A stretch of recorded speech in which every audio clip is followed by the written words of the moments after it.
Joo,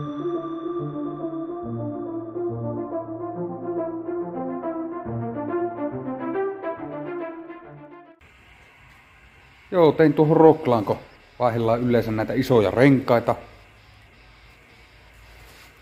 Tämmösiä. Näitäkin on nyt tässä parit ja tuossa on 6 ja sitten kurottajassa varsinkin, niin niissä on vielä isommat.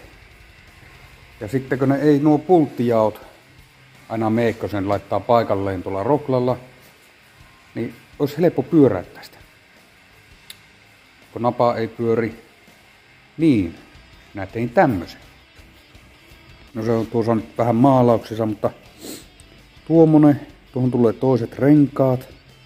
Tämä menee siihen rokla piikkien väliin. Katsotaanpa kohta. On tämä nyt aika hepponen, mutta tämä onkin prototyyppi. Tämä on toisen renkaan akseli. Siinä on renkaat. Eihän nämä mitään rasvataan vaan hyvin nämä. Niin kyllä pitäisi pyöriä. Laitetaan nämä vielä sitten paikalleen. No niin, siinähän se on. Kylläkö sen pitäisi kestää tota.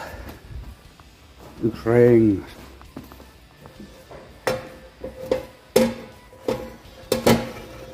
Siinähän ne pyörii. Kokeillaan kohta.